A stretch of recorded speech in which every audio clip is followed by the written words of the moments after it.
मैं सादिक खान और आप देख रहे हैं इंडिया खबर टीवी।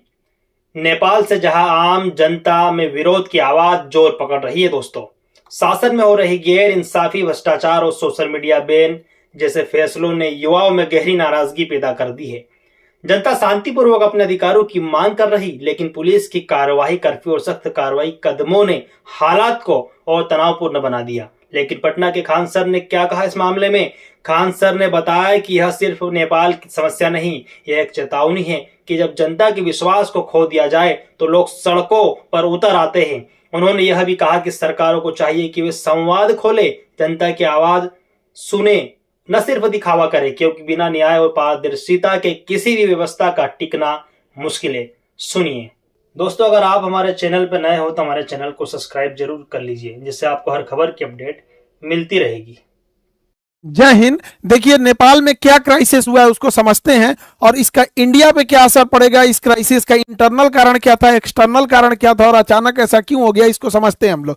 जेनजी प्रोटेस्ट उसे कहते हैं, जो यंग जनरेशन है 1997 से 2012 के बीच में जो जन्म ली है, इन जेनजी प्रोटेस्ट की वजह से पूरा नेपाल जल उठा है और एक सत्ता परिवर्तन हो गया है। संसद भवन में आग लगा दिया गया है। जितना नेता मंत्री हैं लोग, सब लोग का परिवार इसे लटक लटक बानर ऐसा भागा है। हेलीकॉप्टर से कोनो को दौड़ा के मारा है, कोनो को भिगा के मारा है, कोनो को जो घर फूंक दिया है, ये सब हो गया। इसका कारण समझते हैं कि क्या इंटरनल कारण था, उसके बाद समझेंगे क्या एक्सटर्नल कारण है, फिर चीन का क्या है और भारत का इस पर क्या असर पड़ेगा, इसको समझते हैं। सबसे बड़ा जो कारण था वो करप्शन था। नेपाल में करप्शन इतना ज्यादा बढ़ गया था जिसका कोई हद नहीं। करप्शन को रोकना मुश्किल था, हर डिपार्टमेंट करप्ट हो चुका था। चाइना के सहयोग से जो एयरपोर्ट बन रहा था उसमें 1400 करोड़ का घोटाला हो गया। ललिता निवास में घोटाला हुआ, गिरी बंधु में हो गया 54,000 करोड़ का घोटाला हुआ और ओरिएंटल में हो गया 13,000 करोड़ का घोटाला। कोऑपरेटिव सोसाइटी में इसके लगभग 70,000 करोड़ का घोटाला हुआ। इसका मेडिकल हेल्थ इंफ्रास्ट्रक्चर एकदम पीछे है नेपाल का। एमआरआई और ये जो बड़े बड़े जो ये मशीनें हैं उसकी उपलब्धता एकदम नेपाल में कम है।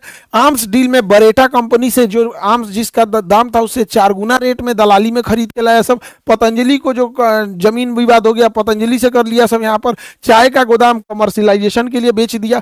इतना भयानक करप्शन हुआ और जिस कारण महंगाई बढ़ गई। छोटी सी छोटी चीजों के लिए महंगाई इतनी बढ़ गई थी कि बच्चे जो स्टूडेंट थे, जो नॉर्मल ग्रेजुएशन करते थे, बीए सीए लोग, इन लोग को अपनी फीस भरने के लिए पार्ट टाइम जॉब करना पड़ गया। इतनी महंगाई बढ़ गई थी और लोग जॉबलेस हो गए थे। और खाली मतलब एक पुरुष का खाली बेरोजगार इंसान, बड़ा खराब जिंदगी होती है। आसमान थूकता है, जमीन गाली देती है, उसको लगता है अपना जीवन बोझ हो गया है। खाली जेब जो होता है ना, ये बड़ा दर्दनाक होता है, बड़ी भारी होता है खाली जेब। तो इससे नेपाल का युवा परेशान था, एकदम परेशान था नेपाल का युवा। नेपाल के युवाओं को विदेश जाकर नौकरी करना पड़ता था, विदेश में आके शेफ का नौकरी। अभी आप भारत में देखिए, चाउमीन, मोमो, ये लोग ऐसे इंडिया में फेमस है कि नेपाली जो शेफ होते हैं चाउमीन और मोमो बड़ा अच्छा बनाते हैं। यहाँ से बेचारे काम करके विदेशी रेमिटेंस भेजते थे अपने देश में और उन पैसों से नेताओं के बच्चे अय्याशी करते थे।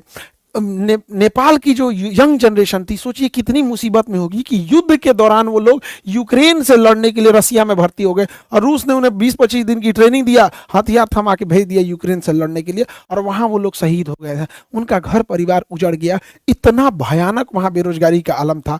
अब इनमें होता क्या है, वहां पे जैसे 2008 में राजतंत्र, राजा को हटा के लोकतंत्र जब बना था तो यहाँ कुछ ही पार्टियों का दबदबा था। नेपाली कम्युनिस्ट पार्टी हो गया, नेपाली कांग्रेस हो गया, यहाँ पे जनता संवादी पार्टी हो गया, इंडिपेंडेंट हो गया, सब ये कई ठो थे सब यहाँ पे। लेकिन ये 3 लोगों देखिए, ये आदला बदली करते रहते थे सब।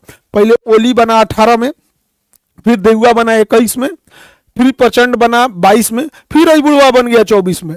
इतना ऐसे ऐसे हो रहा था यार नेपाल में, ऐसे यहाँ से यहाँ, इस तरह से इन लोग का सत्ता परिवर्तन, मतलब पारा पारी खेल रहा है। एबेरी हम, एबेरी तुम, एबेरी हम। यहाँ पे जनता परेशान हो गई, सारा गठबंधन कर ले रहा था सब। कब किससे गठबंधन कर लेगा पता ही नहीं चलेगा। ये उसको गरियाएगा, उसको गरियाएगा, फिर गठबंधन करके सरकार बना लेगा।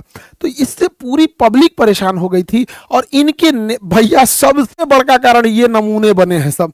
नेताओं के बच्चे इतने बेवकूफी किया है सब, जाके टिकटॉक पर, इंस्टाग्राम पर अपनी लग्जरी लाइफ जीने लगे सब, विदेश में घूमने लगे सब, पार्टी कर रहा है सब। यहाँ देखिए ये कहाँ घूम रहा है, यहाँ पर संतरा अंडरवियर पहन लेगी, पैंट पहन ले, पते नहीं चल रहा है कि यहाँ पे इो कोनो के होगवे करेगी। यही सब नौटंकी किया से देखिए इन्हीं सबको देख देख के पब्लिक पगला गई कि जो हम लोग को खाए को नहीं है, इन सब का इतना बड़का बंगला, इतनी बड़ी होटल, आग लगा दिया सब। हाय देखिए लुई विटॉन का, गुची का, ये सब खड़ा है। लुई विटॉन का एगो मफलर आता है 60,000 रुपए का, 3-3 लाख का कपड़ा आता है लुई विटॉन का। है तो पूरा सजले है ससुरा लुई विटॉन से। एकरा ए हैरी पॉटर अब्बा गइलो तो लदा के इसी सबको पीटा यहाँ पे के बाप को दौड़ा दौड़ा मारा ऐसे ये बेचारा के। और दिखावा हैरी पॉटर, यहाँ देखा यहाँ पे तोरा अब्बा पिटा के भागा है यहाँ पे, इसी सब के वजह से हुआ है। अब होगा क्यों नहीं। नेपाल की पब्लिक की हालत ऐसे है, नेपाल की पब्लिक इस तरह से।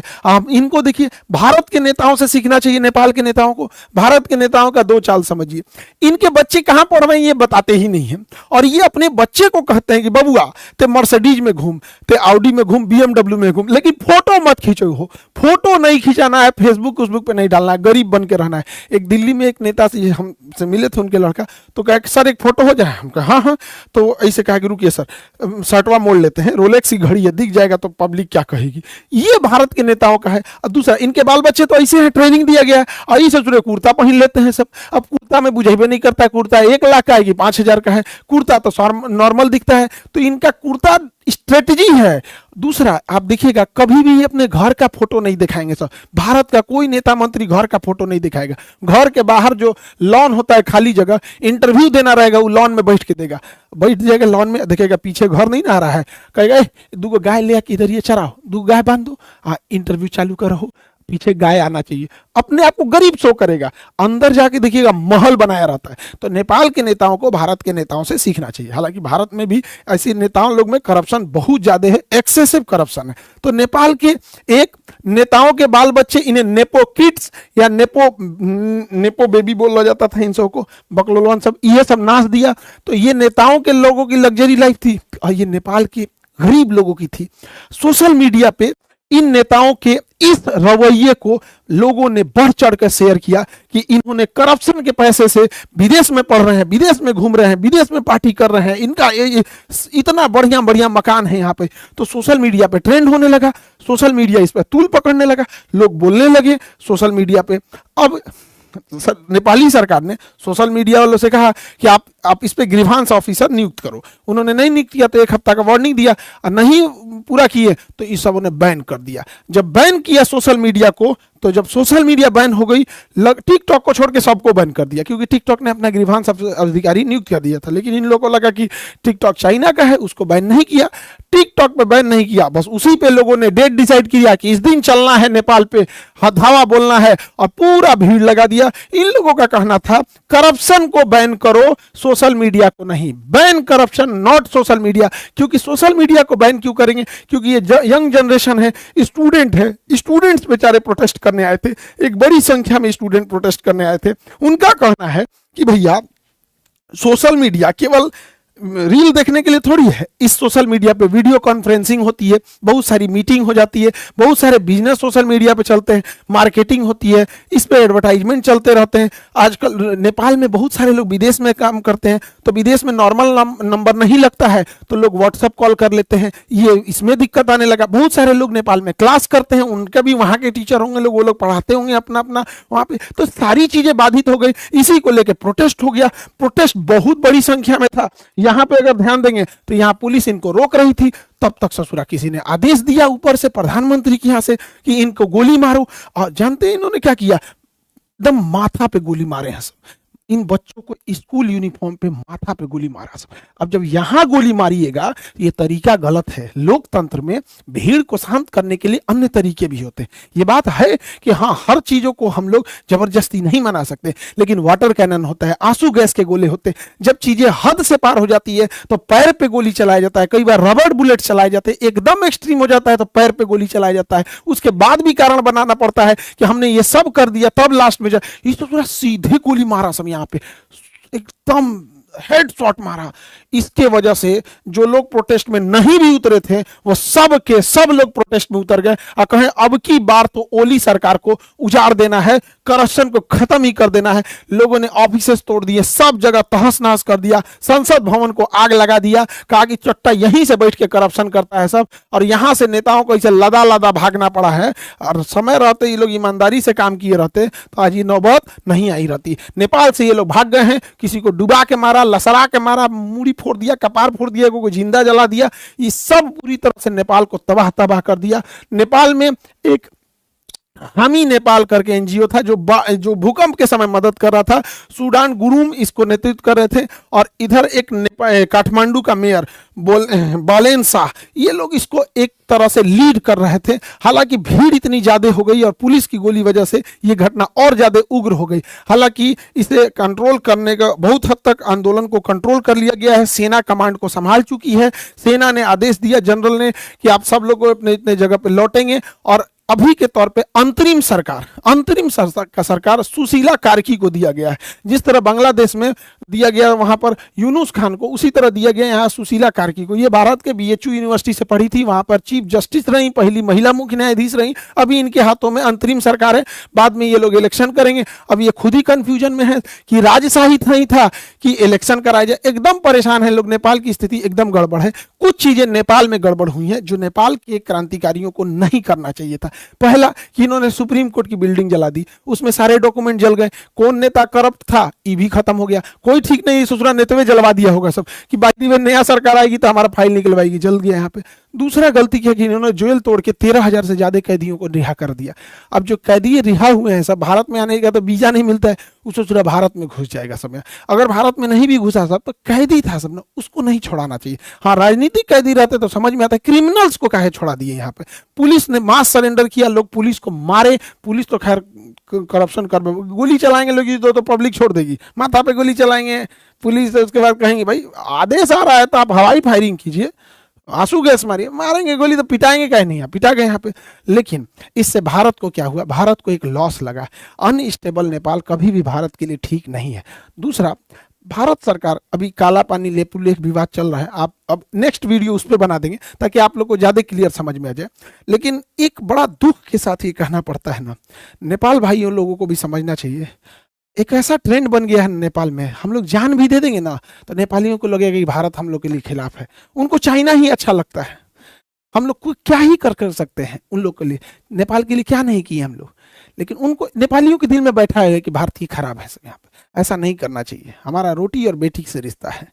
हमारे यहाँ आज भी शादियाँ बिहार नेपाल और बिहार यूपी जो एरिया सटता है वहाँ से हो जाती है। लेकिन ये नेपाल खराबी, क्योंकि वहाँ माओवादी हो गए या फिर जो चीन का प्रभाव है वो बहुत ज़्यादा हो गया। ये भारत के लिए अच्छी बात नहीं है। कूटनीतिक हार एक तरह से कहिए, या फिर हम लोग फंसते जा रहे हैं, ये नहीं होना चाहिए। इस पर भारत को सोचना चाहिए। इसके पीछे कारण भी क्या है, भारत सरकार को अमेरिका और वेस्टर्न द्वारा चलाए गए एनजीओ पे कड़ी नजर रखनी चाहिए, क्योंकि ये एनजीओ सरकार कम से कम 50 देशों की सरकार गिरा चुके हैं सब। अब जैसे यहाँ ही देखिए हामी नेपाल, ये किसके किसके सहयोग से, जैसे अमेरिका के ओपन सोसाइटी हो गया, फ्रीडम हाउस हो गया, फोर्ड फाउंडेशन हो गया, ये सब सरकार मतलब मदद करते हैं, बट इनका हिडन कुछ ना कुछ अंदर से टारगेट कुछ रहता है। तो गवर्नमेंट की एजेंसीज को इस पर नजर रखनी चाहिए।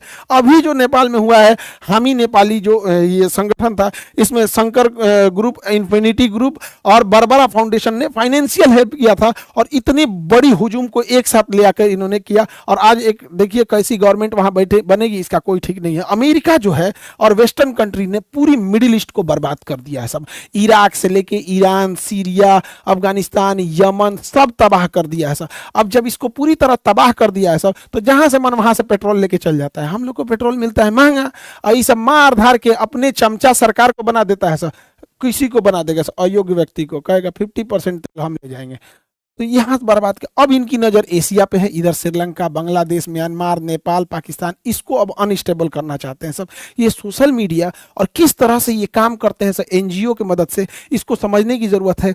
देखिए, सर्बिया एक देश था, सन 2000 में सर्बिया रसिया का फेवर करता था। 2000 में बुलडोजर क्रांति लाया सब, और सर्बिया की सरकार को कहा सब कि सरकार करप्ट है, ये है वो है, एक नैरेटिव सेट किया, सरकार को गिरा दिया। अभी जो सरकार है वो अमेरिका की फेवर की है, रूस की फेवर की नहीं है। उसी तरह जॉर्जिया एक देश है, जॉर्जिया उसी के पास है, सर्बिया की साइड में जॉर्जिया। 2003 में जॉर्जिया में रोज रेवोल्यूशन लेके चले आए सर। रोज रेवोल्यूशन में क्या था, जॉर्जिया जो था रसिया के फेवर में था, तो ये अमेरिका वगैरह सोशल मीडिया, और ये उस समय तो मतलब इतना नहीं था सोशल मीडिया 2003 में, लेकिन एनजीओ वगैरह की मदद से इस सब ने क्या किया, वहां पर रोज रेवोल्यूशन लाया और सरकार को गिरा दिया। अभी जो सरकार है वो अमेरिका के फेवर में है।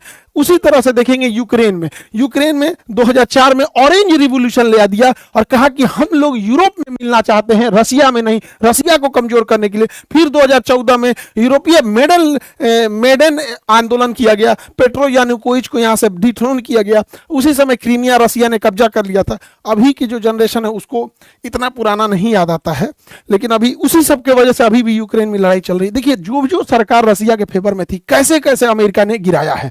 ऐसे ही 2011 में अरब क्रांति शुरू होती है ट्यूनीशिया से। ट्यूनीशिया की सरकार को उखाड़ फेंका जाता है, अरब क्रांति। और अरब क्रांति देखते देखते अफ्रीका से पूरे अरब में फैल गई। अरब क्रांति में लीबिया में मोअम्मर गद्दाफी को उड़ा दिया गया क्योंकि ये रूस का फेवर में था। इजिप्शियन गवर्नमेंट को उड़ा दिया गया, हुस्नी मुबारक को, क्योंकि ये रूस के फेवर में था। सीरिया में बशर अल असद को उड़ा दिया गया क्योंकि रूस के फेवर में था। यमन से शेख अब्दुल्ला साले को उड़ा दिया गया क्योंकि ये रसिया के फेवर में था। ये सब अमेरिका की चाल है। अभी भी नहीं समझ में आएगा तो बहुत दिक्कत हो जाएगा। ये सोशल मीडिया हम 20 बार कहते हैं, इस पर इंडिया का अपना कमांड होना चाहिए, नहीं तो फिर हम लोग मुख्य दर्शक बन के ऐसे ही देखते रहेंगे। 2021 में म्यांमार में क्या हुआ, म्यांमार में सरकार हटा दिया गया आंग सान सू की, ये भारत के फेवर में थी, और यहाँ जुम्टा की सरकार बना दिया गया, सैन्य तानाशाही जुम्टा की।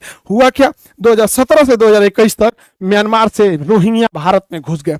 आज रोहिंग्या भारत की एक बड़ी समस्या बन चुके हैं। लेकिन अभी बताइए, इलाज से अच्छा बचाव होता है। यहाँ स्टेबल रहता तो भेज सकते थे, अभी कहाँ भेजेंगे इन सबको। भारत की एक बड़ी समस्या बन चुकी है रोहिंग्या यहाँ पे। वैसे ही 2022 में आप देखिए श्रीलंका में हमारी जो फेवर की सरकार थी, अभी चाइना की फेवर की सरकार आ गई है, हटा दिया गया। उसी तरह आप देखे होंगे यहाँ पे मालदीव में यही हो गया। आप पाकिस्तान में देखिए 2022 में इमरान खान, चचवा मेरा, इसको इमरान खान को डिथ्रोन कर दिया। सब क्या आरोप लगाया सब कि इन्होंने जो गिफ्ट मिला था उसे तोहफा में रखना चाहिए था तो पर्सनल यूज कर लिया। दूसरा, इन्होंने जो दूसरी शादी की थी तो तलाक के बीच में इद्दत का जो टाइम दिया जाता है लगभग 3 महीना, वो पूरा नहीं किया तो शादी टाइम से पहले कर दिया। उसकी वजह से जेल में डाल दिया और जेल में बेचारे का रेप कर दिया गया। एगो मेजर इसका रेप कर दिया, बेचारा का बर्बाद हो गया इमरान खान। हालांकि इमरान खान जो था आतंकवाद को पसंद नहीं करता था, लेकिन जो आसिम मुनीरवा बैठल है ना चोट्टा, ये बहुत खतरनाक है। पहलगाम अटैक वही कराया था। मेरे कहने का मतलब है कि देश सर्वोपरि रहना चाहिए। समझिए दूसरों की गलतियों से, वो देखिए जो नहीं देख पा रहे हैं। ये सोशल मीडिया से केवल वो नहीं है, किस तरह से बर्बाद कर रही है चीजों को, उसको समझने की जरूरत है। 2024 में बांग्लादेश में एक टेलीग्राम, मामूली टेलीग्राम कैसे इतना बड़ा विद्रोह खड़ा करके होता है और शेख हसीना को वहां से हटा देता है। वहां पे सरकार आ जाती है, वहां के माइनॉरिटी कम्युनिटीज को, ज्यादातर माइनॉरिटी में वहां हिंदू ही हैं, उनको जला के हथौड़ी से ना पूरा आंख फोड़ फोड़ के मार दिया सब। हम लोग देखते रह गए, क्या कर लिए, कैंडल जला लेंगे लोग। हम लोग को सचेत होने की जरूरत है क्योंकि ये सब स्लीपर सेल का काम करते हैं सब। यहाँ पे इतनी ज्यादा डिपेंडेंसी भारत की हो गई है इनके ऊपर जिसका कोई हद नहीं। गूगल का केवल एक चीज नहीं है, गूगल का यूट्यूब है जिसपे आप हमको देख रहे हैं, ये गूगल का, इसी का प्ले स्टोर है जिसपे से आप जोमेटो, आप यूपीआई हेन डाउनलोड करते हैं। इससे नहीं डाउनलोड करेंगे तो क्रोम से करेंगे, तो दोनों तो भैया एक है। यहाँ पे मेल किससे करिएगा आप, कोई भी नया एप्लीकेशन रह गया मेल करना पड़ेगा, ये भी इसी का है। अब सब छोड़िए ना, मोबाइलवा तो एंड्रॉइड है, मोबाइल सैमसंग का लीजिए, वीवो का लीजिए, किसी को लीजिए, लेकिन उसके अंदर जो सॉफ्टवेयर है वो एंड्रॉइड है। एंड्रॉइड किसका है, इसी गूगल का है। अच्छा, कई लोग कह रहे हैं कि अच्छा मीडिया में, कई मीडिया, भारत की मीडिया को तो जानते ही हैं, उनका कहना है कि शाह खान सर ने बताया कि प्ले स्टोर नहीं है तो एप्पल स्टोर यूज कर लेंगे, प्ले स्टोर नहीं है तो सैमसंग का यूज कर लेंगे, प्ले स्टोर नहीं है तो अमेजोन का यूज कर लेंगे। अरे बैल बुद्धि, हमरा गूगल से थोड़ा ना दुश्मनी है, हमरा बस इस बात की शिकायत है कि ये हमारा नहीं है, विदेशी है। तो आइयो तो विदेशी है, आइयो तो विदेशी है, आइयो तो विदेशी है। ये कौन बात हुआ कि आसमान से गिर के खजूर पे अटकेंगे कि गूगल बंद हो जाएगा तो एप्पल यूज कर लेंगे, सैमसंग यूज कर लेंगे, अमेजोन। अरे तरीका कौन समझाएगा रे मेरे भाई कि हमको प्रॉब्लम गूगल से नहीं, हमें बस ये है कि हमारा अपना होना चाहिए, न कि विदेशी होना चाहिए। जब बैल बुद्धि मीडिया को क्या समझाएं हम। यहाँ पे जीमेल के जगह हमें अपना मेल यूज करना चाहिए, भारत मेल। तो मीडिया के कुछ बंधु ये कह रहे हैं कि जीमेल की जगह भारत मेल लोग अपनाएंगे। क्यों नहीं अपनाएंगे? तो होना चाहिए, उतनी सोच होनी चाहिए। हम भारत मेल लाएं, जितनी भी योजनाएं हैं भारत सरकार की, चाहे वो जनधन योजना हो, चाहे वो राशन योजना हो, खाद बांटना हो, एलपीजी सिलेंडर बांटना हो, उसका ओटीपी मेल जीमेल पे ना जाके भारत मेल पे जाएगा। वोटर कार्ड का वेरिफिकेशन भारत मेल पे जाएगा। आधार कार्ड का वेरिफिकेशन गूगल जीमेल पे ना जाके भारत मेल पे जाएगा। इनकम टैक्स, जीएसटी, टीडीएस, ये सब का कहां जाएगा? भारत मेल पे जाएगा। मजबूरी बनेगी लोगों को जीमेल के साथ साथ भारत मेल भी रखना। एफआईआर, कोर्ट, जितने बच्चे एग्जाम दे रहे हैं, एग्जाम का फॉर्म भारत मेल पे लिखा जाएगा, उनका एडमिट कार्ड भारत मेल पे होगा। तो इससे होगा क्या? लोग आने वाले 4-5 सालों में गूगल मेल, जीमेल के साथ साथ भारत मेल भी रखेंगे।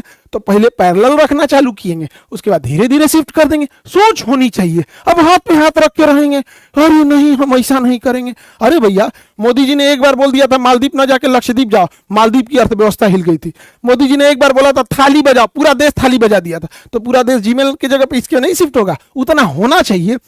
अजीब हाल है भैया। देश प्रेम बड़ा होता है, सरकार प्रेम नहीं, दोनों में अंतर होता है यहाँ पर। तो देश सर्वोपरि होना चाहिए। हमारा झुकाव जाति, धर्म, राजनीति, पार्टी से ऊपर उठ के हमारा झुकाव देश के प्रति होना चाहिए। हम यहाँ भी कहते हैं कि हमारा खुद का एप्लीकेशन है खान ग्लोबल स्टडी, जिसपे 15 मिलियन बच्चे पढ़ते हैं। एप्लीकेशन, यूट्यूब नहीं, एप्लीकेशन। वो एप्लीकेशन प्ले स्टोर पे। यदि भारत सरकार अपना भारत प्ले स्टोर बनाती है, हम पहले शिक्षक होंगे कि हम इस 15 मिलियन को छोड़कर उस पे चले जाएंगे, क्योंकि यह हमेशा हम लोगों को ब्लैकमेल करता है कि 30% एक्स्ट्रा चार्ज लेंगे।